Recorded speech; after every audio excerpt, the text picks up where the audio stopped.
તો ચાલો મિત્રો, હવે આપણે પૂર્વાવસ્થા 1 માં બનતી બધી જ ઘટનાઓનો આકૃતિ સાથે અભ્યાસ કરીએ. કોઈ પણ વિભાજન હોય, પછી અર્ધીકરણ હોય કે સમવિભાજન, પહેલાં આંતર અવસ્થા આવશે. એટલે અહીંયા પણ પહેલાં કોષ આંતર અવસ્થામાં પ્રવેશે છે. આંતર અવસ્થામાં કોષની વૃદ્ધિ થાય છે. આરએનએ, પ્રોટીન, અંગિકાઓ અને ડીએનએનું સંશ્લેષણ થાય છે. આંતર અવસ્થામાં આ કોષ વૃદ્ધિ પામી ગયો છે અને વિભાજન માટે તૈયાર. તો અહીંયા મેં એક આંતર અવસ્થાનો કોષ દોરેલો છે, જેમાં રંગસૂત્ર અસ્પષ્ટ જાળા જેવું, જેને રંગસૂત્ર દ્રવ્ય કહેવાય. આ કોષ કેન્દ્રિકા છે, આ કોષ કેન્દ્ર પટલ છે અને આ તારા કેન્દ્ર છે, ડબલ થયેલા. તો હવે આ કોષ વિભાજન માટે તૈયાર. આ આંતર અવસ્થાનો કોષ હવે પૂર્વાવસ્થા 1 માં પહેલી પૂર્વાવસ્થામાં પ્રવેશે છે.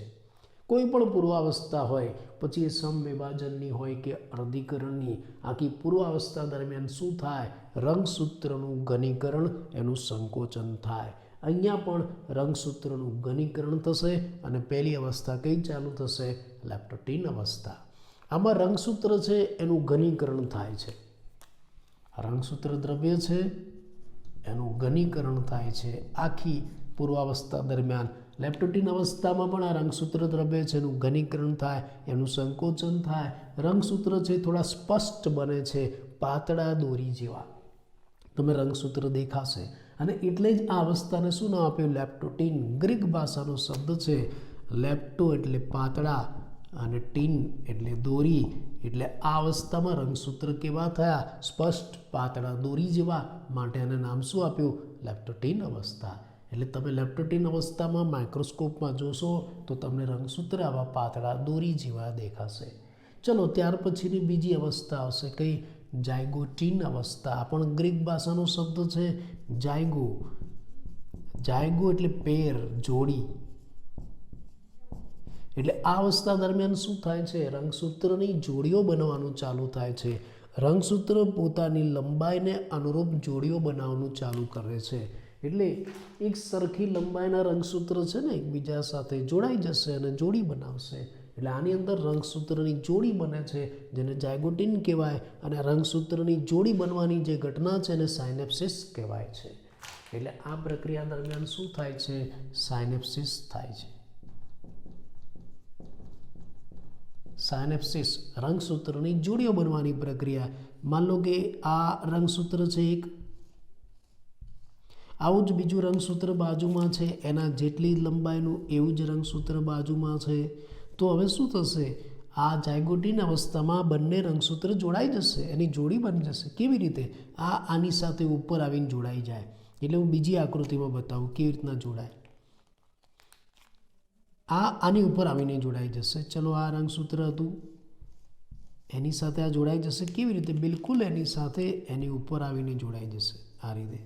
એટલે તમને બે અલગ છે એવું નહીં લાગે, બે એક છે એવું લાગશે. આ રંગસૂત્રની જોડી બનવાની જે પ્રક્રિયા છે એને શું કહેવાય છે? સાયનેપ્સિસ. આ જોડીઓ કેવી રીતના બને છે? આજે બે એક સરખા રંગસૂત્રની જોડી બનીને એને સમજાત રંગસૂત્ર કહેવાય છે. આ સમજાત રંગસૂત્ર. સમજાત રંગસૂત્ર એટલે શું?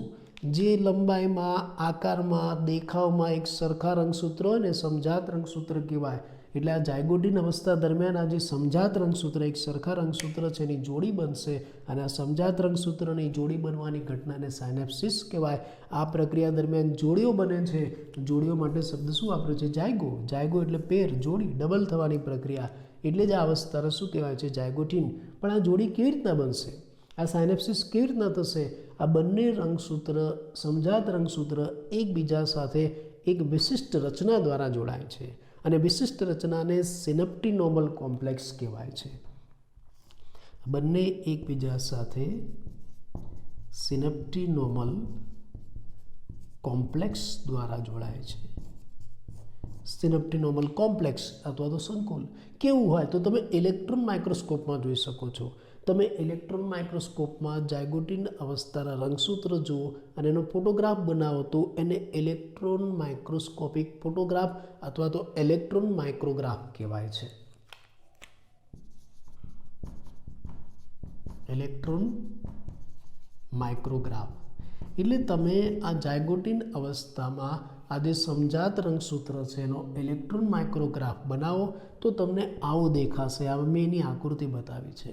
જો તમે આ ઇલેક્ટ્રોન માઇક્રોગ્રાફ જોશો ને તો આ જે સમજાત રંગસૂત્ર છે, આ સમજાત રંગસૂત્ર છે, આ 1 અને આ 2, આ જે સમજાત રંગસૂત્ર છે એ સમજાત રંગસૂત્રની વચ્ચે તમને આવી તંતુમય નિસરણી જેવી રચના જોવા મળશે. આ તંતુમય નિસરણી જેવી રચના છે એ ન્યુક્લિયોપ્રોટીનની બનેલી છે અને એને જ સિનોપ્ટિનોમલ કોમ્પ્લેક્સ કહેવાય છે. એટલે આ સમજાત રંગસૂત્ર ઝાયગોટિન અવસ્થામાં એકબીજા સાથે જોડાઈને જોડી બનાવશે. એ ઘટનાને સાયનેપ્સિસ કહેવાય. અને આ જોડી કેમ બને છે? એની વચ્ચે આવું સિનોપ્ટિનોમલ કોમ્પ્લેક્સ બને છે. એટલે આ સમજાત રંગસૂત્ર છે એની વચ્ચે આ ન્યુક્લિયોપ્રોટીનની બનેલી તંતુમય નિસરણી જેવી રચના તમને દેખાય છે, એને સિનોપ્ટિનોમલ કોમ્પ્લેક્સ કહેવાય છે. એટલે વાસ્તવમાં અહીંયા આવું છે. આ બંને રંગસૂત્ર એકબીજા સાથે જોડાય છે. કેવી રીતે જોડાય? માન લો કે આ એક સમજાત રંગસૂત્ર અને બીજું એના જેવું આ બીજું સમજાત રંગસૂત્ર, બંને એક સરખા છે અને આ બંને હવે જોડાશે. આ રીતે જોડાય. કઈ અવસ્થામાં? ઝાયગોટિન અવસ્થામાં. બંને એકબીજાની નજીક આવશે અને બંને આ રીતે જોડાશે. વચ્ચે શું બનશે?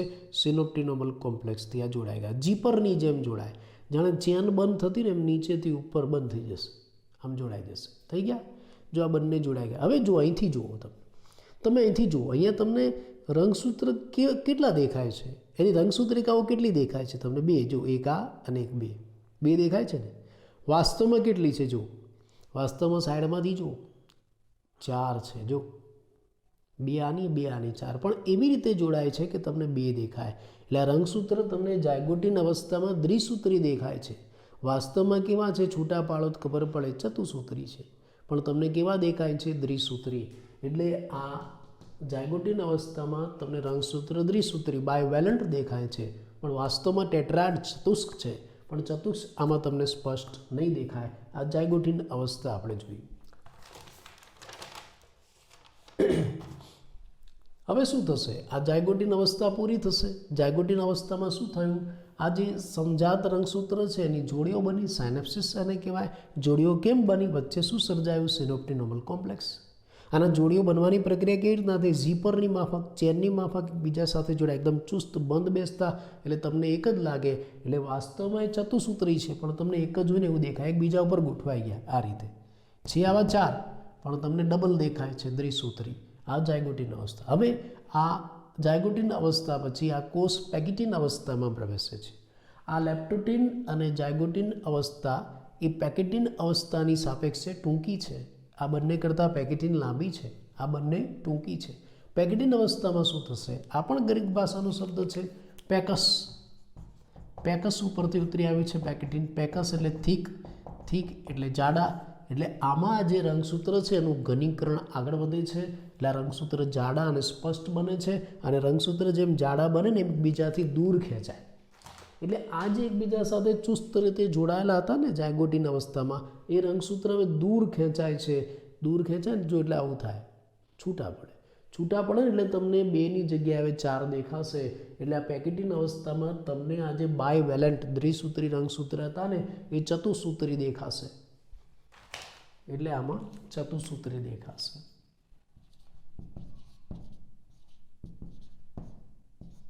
રંગસૂત્ર તમને ચતુસૂત્રી દેખાશે. અને બીજું, આ અવસ્થા દરમિયાન રંગસૂત્રનું ઘનીકરણ થાય છે, જાડા બને છે, છૂટા પડે છે. પણ જ્યારે છૂટા પડે ને, આમ જોડાયેલા રંગસૂત્ર જ્યારે છૂટા પડે ને ત્યારે અમુક જગ્યાએ એકબીજાની આસપાસ વીંટળાઈ જાય.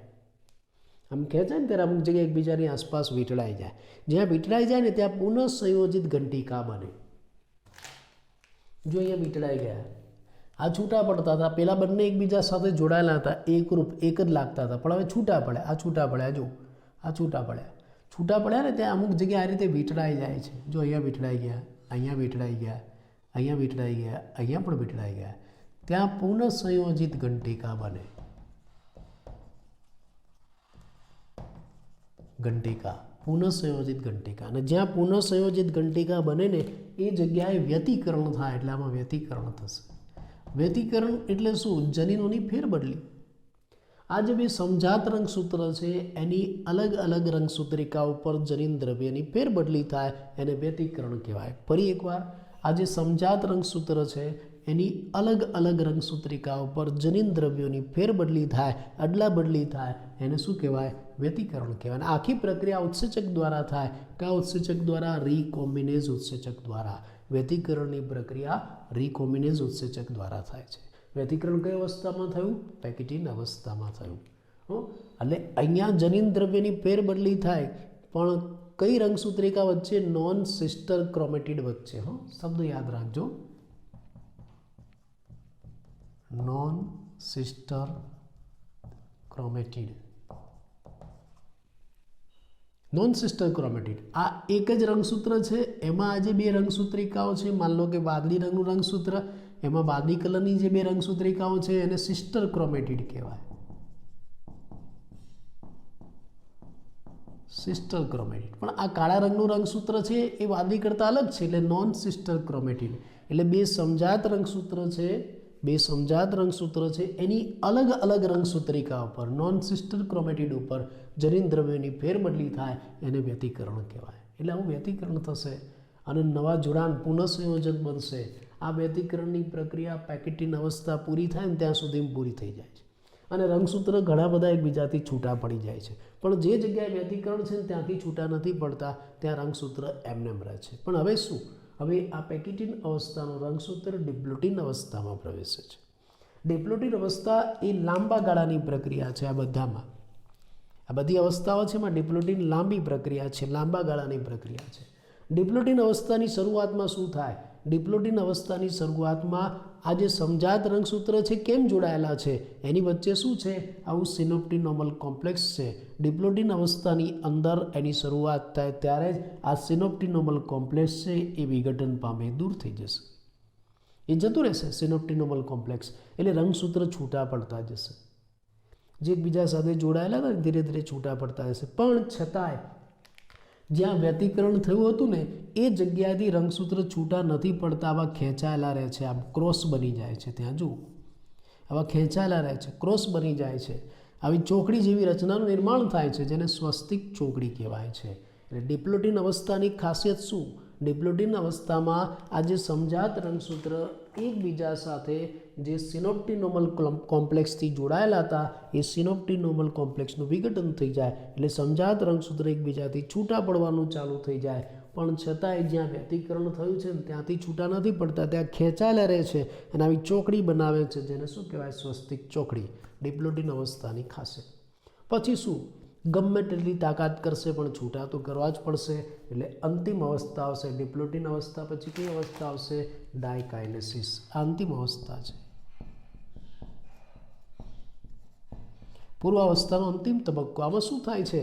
જ્યાં સ્વસ્તિક ચોકડી બની છે ને, સ્વસ્તિક ચોકડી, ત્યાંથી પણ રંગસૂત્ર છૂટા પડી જાય છે. બહુ તાકાત કરે છે તો ભલે કરે, તોડી નાખશે. એટલે જ્યાં સ્વસ્તિક ચોકડીઓ બની છે ને ત્યાંથી પણ ખેંચાઈને રંગસૂત્ર છૂટા પડી જશે, તૂટી જશે, અદલા બદલી થઈ જશે. આની એક ભુજા આમાં જતી રહેશે, આની આમાં જતી રહેજો, અદલા બદલી થઈ જાય, જો પણ છૂટા પડી જશે, ખેંચી નાખશે. આનો ભાગ આમાં ચોંટી ગયો, આનો ભાગ આમાં ચોંટી ગયો, આના જનીનામાં જતા રહ્યા, આનામાં જતા રહ્યા, આવું થશે, જો અદલા બદલી થઈ જાય. એટલે અંતિમ તબક્કામાં, પૂર્વાવસ્થા એકના અંતિમ તબક્કામાં, ડાયકાઇનેસિસ અવસ્થામાં જ્યાં સ્વસ્તિક ચોકડીઓ છે ત્યાંથી પણ રંગસૂત્ર છૂટા પડી જશે. અને સાથે આ પૂર્વાવસ્થાનો અંતિમ તબક્કો છે એટલે સાથે બીજી પ્રક્રિયા થશે. પૂર્વાવસ્થામાં જે બધી ઘટનાઓ બનતી હોય છે ને એ બધી આમાં બને. તમને યાદ હોય તો જો સાથે શું થયું આકૃતિમાં જુઓ. આ કોષ કેન્દ્રિકા હતી, ધીરે ધીરે જો કોષ કેન્દ્રિકા ગાયબ થઈ ગઈ. અહીંયા ડાર્ક હતી, અહીંયા ડાર્ક હતી, અહીંયા આછી થઈ ગઈ, અહીંયા આછી થઈ ગઈ, અહીંયા ગાયબ થઈ ગઈ. કોષ કેન્દ્રિકા લુપ્ત થઈ ગઈ. જુઓ બીજું આ કોષ કેન્દ્ર પટલ હતું, જો ધીરે ધીરે ઉન્નત થઈ ગયું, ગાયબ થઈ ગયું. કોષ કેન્દ્ર પટલ પણ ગાયબ થઈ ગયું. એટલે આ રંગસૂત્ર સીધા કોષ રસમાં આવી ગયા. સાથે તમે જો આ તારા કેન્દ્ર હતા, પહેલાં બાજુમાં હતા, જો અહીંયા, પછી થોડા દૂર ખસ્યા, થોડા દૂર ખસ્યા, હજી એનાથી આગળ ગયા, હજી એનાથી, અહીંયા તારા કેન્દ્ર પરસ્પર વિરુદ્ધ ધ્રુવ તરફ આવી ગયા અને એમાંથી આવા ત્રાક તંતુઓ બનવાનું ચાલુ થઈ ગયું. બંને બાજુ ત્રાક તંતુઓ બનવાનું ચાલુ થઈ ગયું. તો કોષ કેન્દ્રિકા, કોષ કેન્દ્ર પટલ દૂર થઈ ગયા, અંતકોષરસ જાળ ગોલ્ગિકાએ પણ દૂર થઈ ગઈ, તારા કેન્દ્ર પરસ્પર વિરુદ્ધ ધ્રુવ તરફ જતા રહ્યા, એમાંથી ત્રાક તંતુનું નિર્માણ ચાલુ થઈ ગયું, રંગસૂત્ર કોષ રસમાં આવી ગયા. આની સાથે પૂર્વાવસ્થા એક પૂરી થઈ ગઈ. બહુ જ અગત્યની અને જટિલ ઘટના છે પરીક્ષાની દ્રષ્ટિએ અને એમસીક્યુની દ્રષ્ટિએ પણ ખૂબ જ અગત્યની છે. દરેક અવસ્થાઓ તમને નીટની પરીક્ષામાં પણ પૂછાય અને ટોકનોન સ્વરૂપે પણ પૂછાય. ફરી એકવાર આપણે આને જોઈ લઈએ આમાં શું થયું એ, અને અવસ્થાઓ સાથે આપણે એની ઘટના પણ યાદ રાખીશું. જો શબ્દ પહેલાં હું સામાન્ય પરિચય નામ ઉપરથી આપી દઉં. લેપ્ટોટીન. લેપ્ટોટીન એટલે આ અવસ્થામાં રંગસૂત્ર પાતળા દોરી જેવા સ્પષ્ટ બને. ચલો. જાયગોટીન. જાયગો એટલે જોડી બનવાનું ચાલુ થાય. આ અવસ્થામાં જોડી બનવાનું ચાલુ થાય. કોની જોડી બને? સમજાત રંગસૂત્રની જોડી બને. જે રંગસૂત્ર દેખાવમાં લંબાઈમાં એક સરખા ને બંને એકબીજા સાથે આવીને જોડાય. કોના દ્વારા જોડાશે? સિનોપ્ટિનોમલ કોમ્પ્લેક્સ દ્વારા. અને આ ઘટનાને શું કહેવાય? સાયનેપ્સિસ કહેવાય છે. જીપરની માફક જોડાઈ જશે. પણ આ જોડી એવી બને છે કે રંગસૂત્ર એકબીજાથી છૂટા નથી પડતા. ભલે 4 હોય પણ તમને 2 જ દેખાય. એટલે વાસ્તવમાં ચતુસૂત્રી છે પણ તમને દ્વિસૂત્રી દેખાય છે. સમજાય ગયું? જાયગોટીન. પછી શું થશે? આ બંને અવસ્થાઓ પ્રમાણમાં ટૂંકી છે, એની સાપેક્ષે પેકિટીન થોડી લાંબી છે. એટલે આ કોષ પેકિટીન અવસ્થામાં પ્રવેશે છે. પેકસ. પેકસ એટલે જાડું, થીક. આમાં રંગસૂત્રનું ઘનીકરણ ચાલુ રહે છે. રંગસૂત્ર જાડા બને છે. એટલે જાડા બનેલે રંગસૂત્ર એકબીજાથી ખેંચાય. ખેંચાય એટલે આ જે એકબીજા સાથે ચુસ્ત રીતે જોડાયેલા રંગસૂત્ર છે થોડા છૂટા પડે. એટલે જે દ્વિસૂત્રી તમને દેખાતા હતા હવે ચતુસૂત્રી દેખાશે. પણ છૂટા પડે છે ને ત્યારે અમુક જગ્યાએ એકબીજાની આસપાસ વીંટળાઈ જાય છે. પુનઃસંયોજિત ઘંટિકા બનાવે. અને જ્યાં પુનઃસંયોજિત ઘંટિકા બની ત્યાં વ્યતિકરણ થાય. એ રંગસૂત્રો વચ્ચે જનીન દ્રવ્યની ફેરબદલી થાય. એટલે સમજાત રંગસૂત્ર છે એની અલગ અલગ રંગસૂત્રિકાઓ વચ્ચે જનીનોની ફેરબદલી થાય, પુનઃસંયોજન થાય છે. આ પુનઃસંયોજન પેકિટીન અવસ્થા પૂરી થાય ત્યાં સુધીમાં પૂરું થઈ જાય છે. એટલે રંગસૂત્ર છૂટા પડતા હોય છે થોડા થોડા, પણ વ્યતિકરણ છે ત્યાં જોડાયેલા રહે છે. પછીની અવસ્થા સૌથી લાંબી અવસ્થા એટલે ડિપ્લોટીન અવસ્થા. હવે ડિપ્લોટીન અવસ્થામાં શું થશે? એટલે જો પેકિટીન અવસ્થાની ખાસિયત શું? પેકિટીન અવસ્થાની ખાસિયત પુનઃસંયોજિત ઘંટિકા અને વ્યતિકરણ, આની ખાસિયત છે. હવે હા, આ જે વ્યતિકરણની પ્રક્રિયા છે એના માટે જવાબદાર ઉત્સેચક કયો? રિકોમ્બિનેઝ ઉત્સેચક. પરીક્ષામાં પણ પૂછાય. હવે આ જે પેકિટીન અવસ્થાનો કોષ છે ડિપ્લોટીન અવસ્થામાં લાંબા ગાળાની અવસ્થામાં પ્રવેશે છે. અહીંયા પણ ઘનીકરણ થાય છે ને, પણ અહીંયા એક અગત્યની ઘટના એમસીક્યુમાં પણ પૂછાય. અહીંયા સમજાત રંગસૂત્રોને જોડવા માટે જે વચ્ચે સિનોપ્ટિનોમલ કોમ્પ્લેક્સ હતું ને એ સિનોપ્ટિનોમલ કોમ્પ્લેક્સ દૂર થઈ જાય. સમજાત રંગસૂત્ર છૂટા પડી જાય, સ્પષ્ટ અલગ થઈ જાય. પણ છતાંય જ્યાં વ્યતિકરણ છે ને ત્યાં જોડાયેલા રહે છે, ખેંચાયેલા રહે છે, ચોકડી જેવી રચના બને, સ્વસ્તિક ચોકડી કહેવાય. તો ડિપ્લોટીન અવસ્થાની ખાસિયત શું? સ્વસ્તિક ચોકડી. આ બધું એમસીક્યુમાં આવે, ધ્યાન રાખજો. હવે હજી પણ આને છૂટા કરવા છે એટલે લાસ્ટ છેલ્લી અવસ્થા ડાયકાઇનેસિસ અવસ્થા. એમાં જ્યાં ચોકડીઓ બની છે ને ચોકડીઓ પણ તૂટી જાય. ભલે અદલા બદલી થઈ જાય પણ તોડી નાખે છે. ચોકડીઓ તૂટી જાય છે, રંગસૂત્રની અદલા બદલી થઈ જાય છે, રંગસૂત્ર છૂટા પડી જાય છે. સાથે સાથે આ પૂર્વાવસ્થા પૂરી થઈ એટલે તમે જો કોષ કેન્દ્રિકા પણ ગાયબ થઈ ગઈ, કોષ કેન્દ્ર પટલ પણ લુપ્ત થઈ ગયું, તારા કેન્દ્ર પરસ્પર ધ્રુવ તરફ જતા રહ્યા, એમાંથી ત્રાક તંતુઓ બની ગયા. હવે ખાલી ખાસિયત તમને કહી દઉં. ચલો, લેપ્ટોટીન અવસ્થા એની ખાસિયત શું? રંગસૂત્ર સ્પષ્ટ પાતળા દોરી જેવા. જાયગોટીન અવસ્થા એની ખાસિયત શું? સાયનેપ્સિસ થાય, સિનોપ્ટિનોમલ કોમ્પ્લેક્સ બને અને ચતુસૂત્રી રંગસૂત્ર હોય પણ તમને કેવા દેખાય? દ્વિસૂત્રી દેખાય. ચલો, પેકિટીન અવસ્થા છે એની ખાસિયત શું? તો પુનઃસંયોજિત ઘંટિકા બને, વ્યતિકરણ થાય છે આ અવસ્થાની અંદર. ડિપ્લોટીન અવસ્થા એની ખાસિયત શું? સ્વસ્તિક ચોકડીનું નિર્માણ ડિપ્લોટીન અવસ્થા દરમિયાન થાય. અને ડાયકાઇનેસિસમાં રંગસૂત્ર સ્પષ્ટ છૂટા પડી જાય અને આ બંને ધ્રુવ તરફ ત્રાકતંતુ નિર્માણ થાય. કોષ કેન્દ્રિકા, કોષ કેન્દ્ર પટલ લુપ્ત થઈ જાય. તો અહીંયા ખૂબ જ જટિલ અને ખૂબ જ અગત્યની પરીક્ષાની દ્રષ્ટિએ એવી આપણે પૂર્વાવસ્થા 1 પૂરી કરી. પૂર્વાવસ્થા 1 પૂરી થાય પછી કઈ અવસ્થા આવે? બાજના અવસ્થા 1. એમાં શું થાય આપણે આકૃતિ સાથે સમજીએ.